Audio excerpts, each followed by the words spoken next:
ভাৰতক জ্ঞান দিবলৈ আহিছিল ভাৰতীয় কূটনীতিবিদৰ মুখ্যম প্ৰত্যুত্তৰত কপি থাকিল নিজৰ ঘৰত বৰ্ণবাদ ইফালে বাহিৰত দিয়ে জ্ঞান শক্তি দেখুৱাই দিলে ভাৰতে বিশ্ব মঞ্চত ভাৰতৰ নতুন অৱতাৰ এআই নতুন ভাৰত যাৰ বিৰুদ্ধে বিশ্বৰ যিকোনো মঞ্চত মাত মতাৰ আগতে শত্ৰুৱে এশবাৰ ভাবিবলগীয়া হয় ৰাষ্ট্ৰসংঘই হওক বা যিকোনো মঞ্চ ভাৰত বিৰোধী কণ্ঠ কেতিয়া কোনো মূল্যৰ বিনিময়ত সহ্য কৰা নহয় যেতিয়া পাকিস্তানৰ ভাষাত কথা কৈ সুইজাৰলেণ্ডে ভাৰতক জ্ঞান দিবলৈ চেষ্টা কৰিলে তেতিয়া ভাৰতে সেই কণ্ঠ কেনেকৈ দমন কৰিলে যে সমগ্ৰ বিশ্বই চাই ৰল কি হৈছিল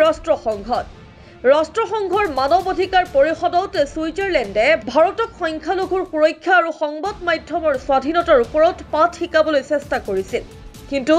তেওঁলোকে হয়তো নাজানিছিল যে তেওঁলোকে যুগৰ বাহত হাত দিছে ভাৰতৰ হৈ থিয় দিলে যুৱ কূটনীতিবিদ ক্ষিতিজ ত্যাগী তেওঁৰ প্ৰতিটো শব্দ আছিল একোটা তীক্ষ্ণকাৰ যিয়ে সুইজাৰলেণ্ডৰ ভণ্ডামিৰ মুখাখন ফালি টুকুৰা টুকুৰ কৰি পেলালে ত্যাগীয়ে কি ক'লে ত্যাগীয়ে সুইজাৰলেণ্ডৰ মন্তব্যক আচৰিত ভিত্তিহীন আৰু অজ্ঞতাপূৰ্ণ বুলি অভিহিত কৰি ক'লে সময় নষ্ট নকৰিব আপোনালোকে UNHRCৰ অধ্যক্ষ হৈ আছে গতিকে ভাৰতৰ বিৰুদ্ধে এনে মিছা কথা কৈ পৰিষদৰ মূল্যৱান সময় নষ্ট নকৰিব নিজৰ ঘৰৰ খবৰ লওক ভাৰতক জ্ঞান দিয়াৰ আগতে নিজৰ দেশত চলি থকা বৰ্ণবাদ বিদেশীৰ প্ৰতি ঘৃণা আৰু পদ্ধতিগত বৈষম্যৰ দৰে গুৰুতৰ সমস্যাবোৰৰ ওপৰত ধ্যান দিয়ক ভাৰতে সহায় কৰিব আৰু শেষত দিলে সেই মুখ্যম আঘাত যিটোৱে সুইজাৰলেণ্ডক কঁপাই তুলিলে ত্যাগীয়ে ক'লে ভাৰত বিশ্বৰ সৰ্ববৃহৎ আৰু বৈচিত্ৰ্যপূৰ্ণ গণতন্ত্ৰ যদি আপোনালোকে নিজৰ সমস্যা সমাধান কৰিব নোৱাৰে তেন্তে